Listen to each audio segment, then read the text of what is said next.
Well, didn't really work on the Sipp today. I had other work I had to do, and I did get a chance though to take a ride into the city yesterday when it was raining. Went to the bearing place. Talk about that in a minute. And then today I was on one of my jobs, and I was near the was in the city where the Harbor Freight store is, and I had gotten the Harbor Freight flyer a while back.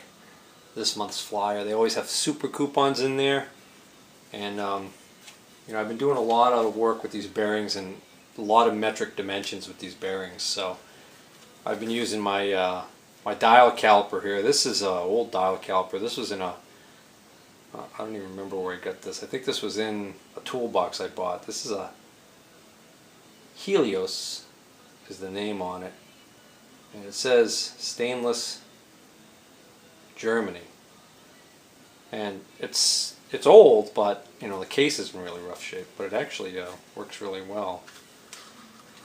I like it, but the problem was I kept having all of these decimal measurements, and then I'd have to go, and I could go online and use an online calculator because I didn't have a chart that could convert it to metric. I made a decimal equivalent chart for fractions over here. That's all fine and dandy. So I got a super coupon for the Pittsburgh Tools 6-inch digital caliper. These are normally only $20, which is cheap as it is. I had a super coupon and I got this for $9.99. So it was funny because they had another style there, and I couldn't see much difference between the two, except that the other style wasn't on sale, and it was like $1 or $2 more normally. So it's normally like $21, and it reads in fractions. So it's a fractional one. This one, just a regular digital caliper, so it's going to show a decimal, but you can press the button and get metric. And also, I got a lifetime warranty. It says right here on this, which is kind of cool. Had to laugh when I was checking out buying this. This is the only thing I bought. It's a good little doobie.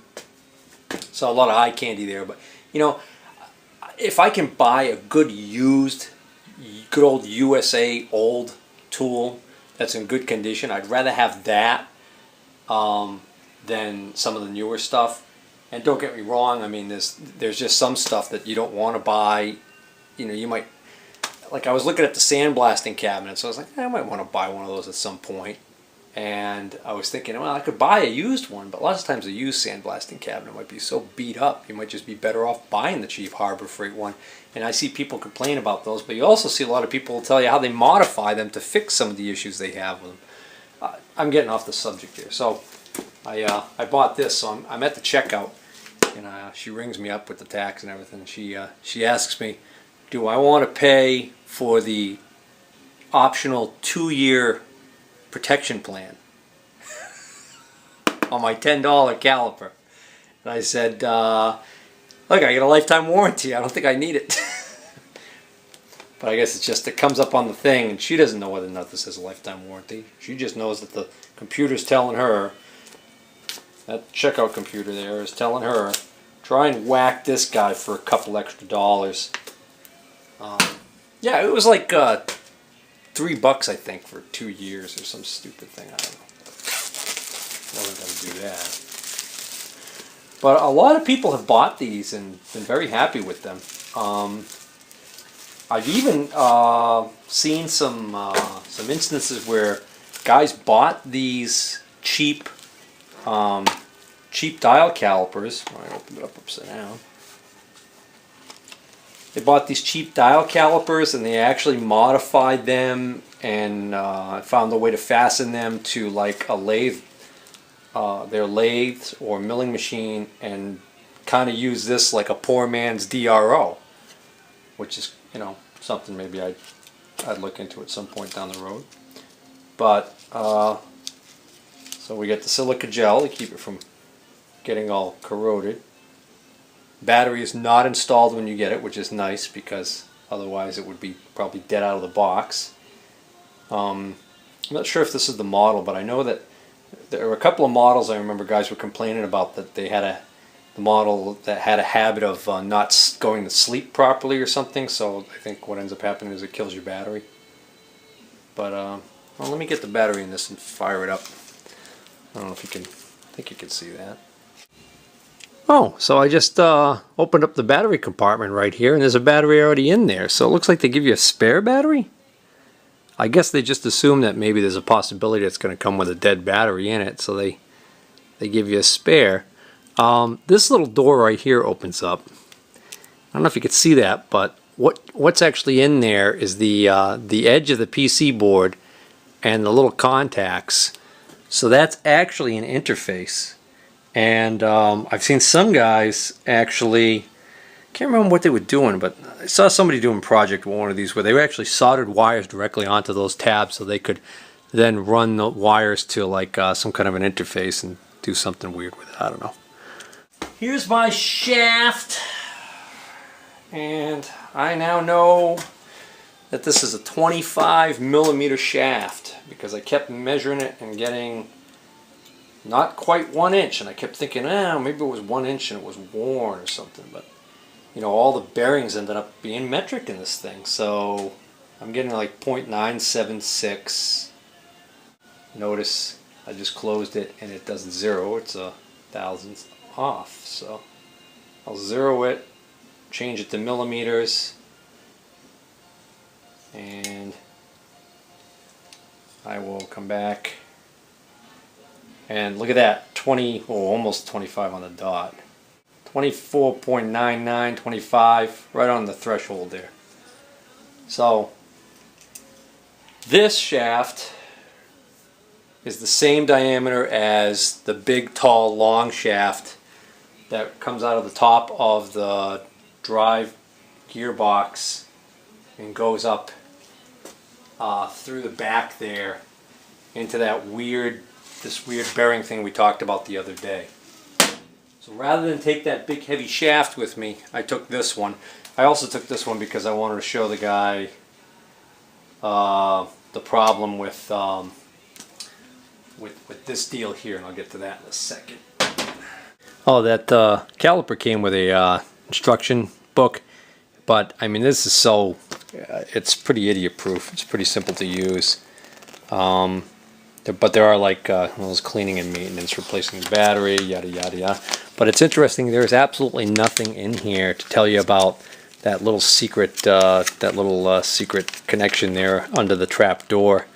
That is, you got to be wicked smart to figure out what that is. So I think if you Google like Harbor Freight digital caliper hack, I think that's how you can find what some guys are doing, some of the neat things that some guys are doing with these cheesy calipers.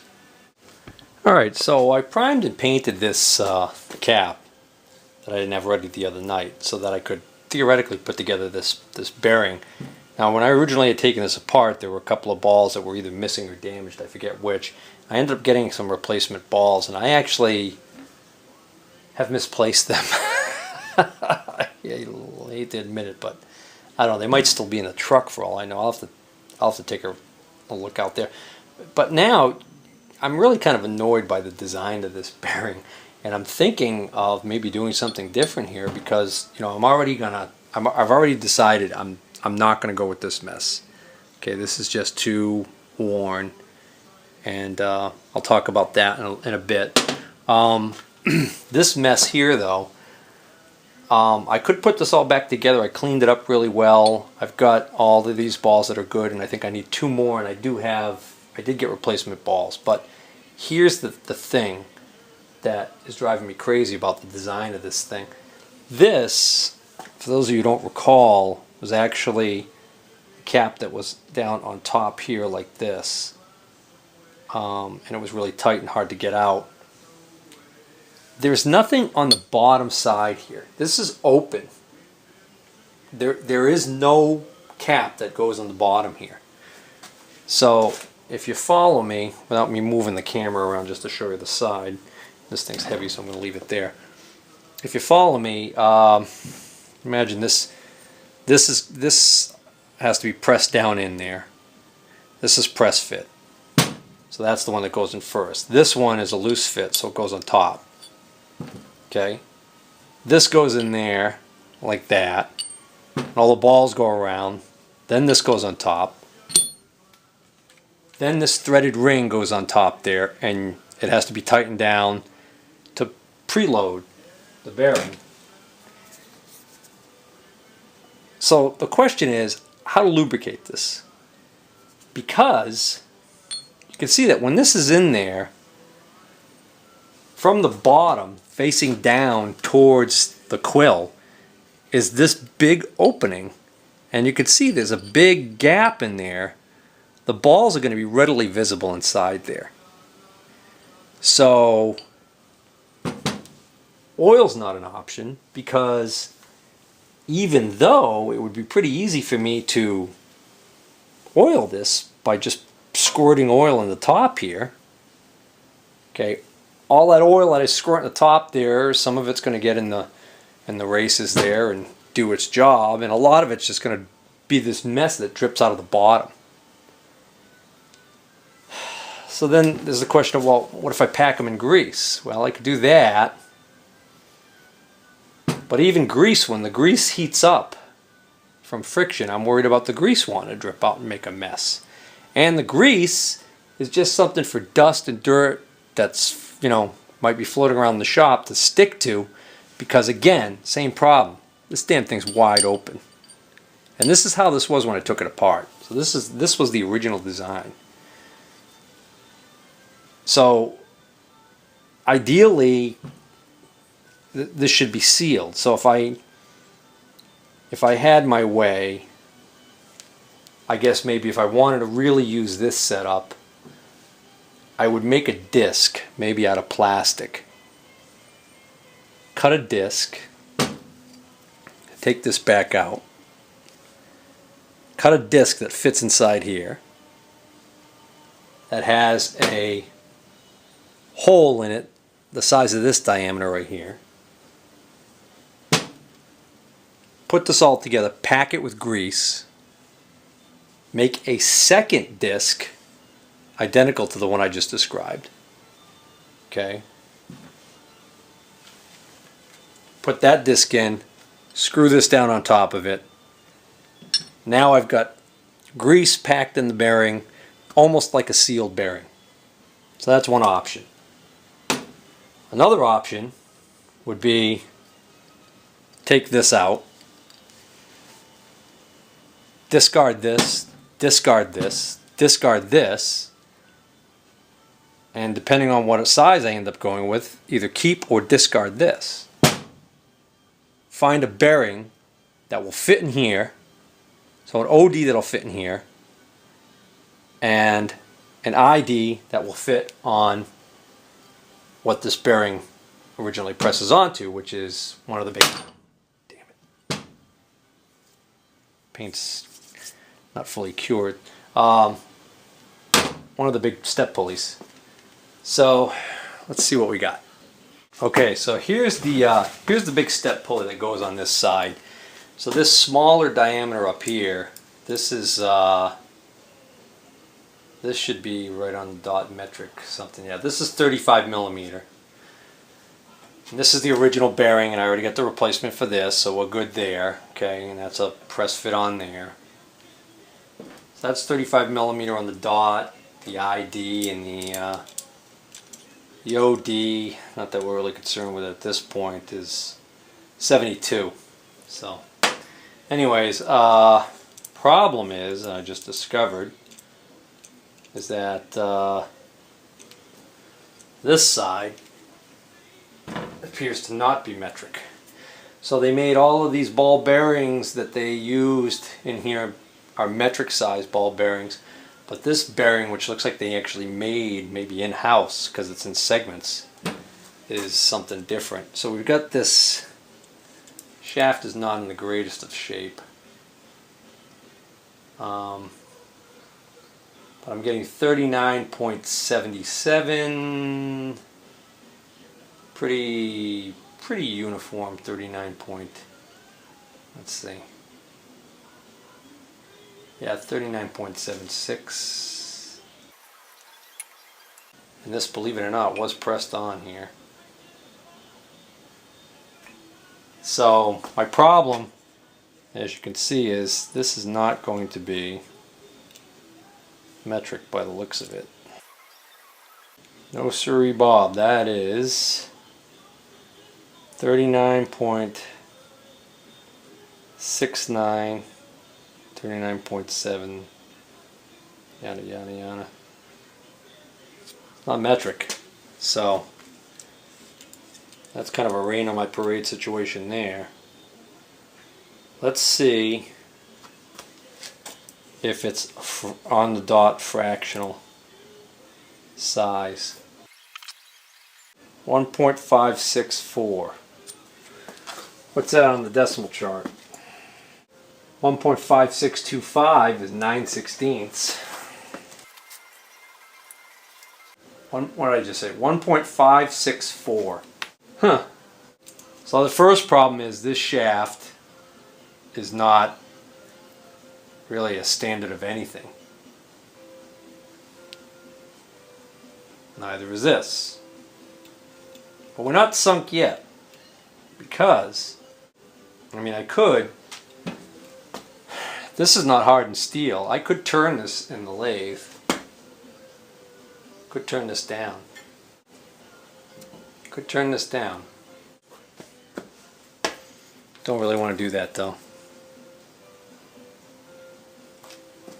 Let's see what we got going on the other thing here. What's the OD we would have to make this work? Well, I could just use, I know this is a loose fit in there. So it's going to be just a hair above whatever this is, which is going to be 60 thousandths over 3 inches. Let's see, 0.0625, 16th of an inch. 1 1/16 inch. Something tells me I'm not going to find a bearing with that. 77.89 millimeters. What if it was 78 millimeter? Yeah. Hey, a bearing with an OD of 78 millimeters would fit in there kind of nicely, I think.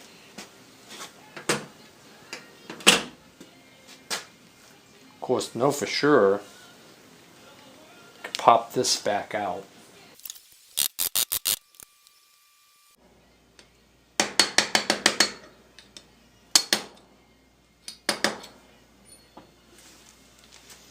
Needed a firm surface.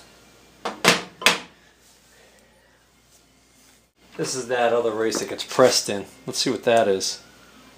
0. What did I say? 78? This is actually a hair under. 77.73 millimeters. So it's 0.28 millimeters smaller. Question is, could I squeeze 0.28 millimeters more into there? 0.28 millimeters is now less than a 64th of an inch. That's as small as my chart goes. My chart does have fractions, decimals, millimeters. I don't know why I didn't think it didn't, but anyways, I don't know. How about I just make those plastic discs? Huh?